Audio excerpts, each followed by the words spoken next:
What's up, YouTube? So your girl is on the way to work. Actually, I'm on the way to go get a smoothie, but I wanted to do this video because I feel like I can kind of help out like some of the upcoming medical assistants. And for this video, basically, I just want to say, if you can, the most important thing that you want to do when being in the medical assistant field is you want to try to make your externship your actual job. You want to work as hard as you can. You want to outshine everybody, like basically showing them that this is what you need. This is like, you want to be part of the team.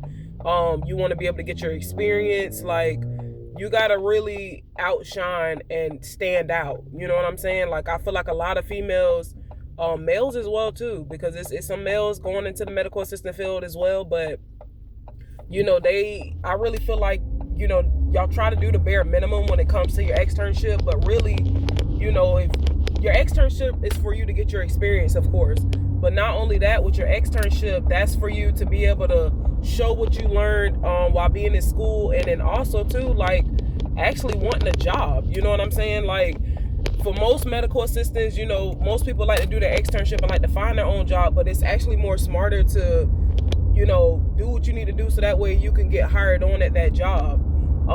I can't express how important this is. I just feel like, you know, it's a lot different than what it was when I was in medical assistant schooling. Like, I feel like a lot of the medical assistants now, some of them are lazy. I'm gonna be honest with you. Some of them are lazy. They don't really want to learn. Like, you know what I'm saying? It's almost like it's the bare minimum with things. But I definitely feel like, you know, if you're really dedicated about it, you know, you're gonna find a way to make sure that you learn some type of material when it comes to your medical assistant externship.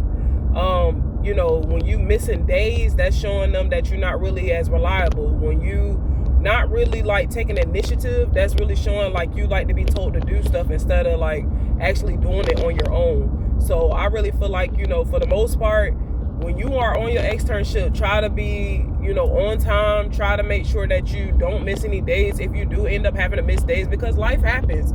You know, some people got children, you know, all that of the above. But at the same time, you got to learn to communicate with your with the medical assistant or the nurse or whoever you're working with.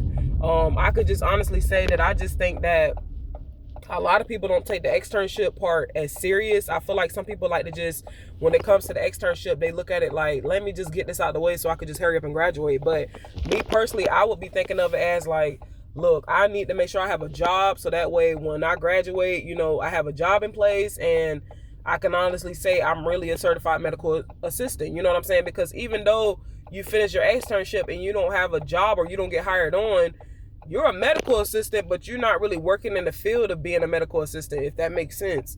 So, you know, you just want to try for your best and strive for the best when it comes to things like that. I did want to mention as well too, like, when you're in your externship, don't try making friends. At the end of the day, for your externship, that's all about getting your experience as much as possible. And you know what I'm saying? Just go there, do what you got to do, and that'll be that. Don't overstep your boundaries. Don't do something that, you know, always ask questions. You know what I'm saying? Because any mistake could fall on you and you don't want to have to lose your job or anything like that. So just be mindful for those things. But I definitely feel like for all the new upcoming medical assistants, you know, y'all got this. You know what I'm saying? Don't let nobody try to talk you out of your position or talk you out of doing something. Because sometimes when you go on your externship, some girls like to, you know, belittle you or make you just feel like you're not doing enough or something like that. You know what I'm saying? So what I would do is basically just know your role, learn as much as you can learn, and do it that way. Don't walk up in there thinking you about to replace somebody who been there 4 or 5 years and stuff like that. You know what I'm saying? But yeah, I figured this video would kind of help out most females and males that's doing medical assistant, and I wish y'all nothing but the best.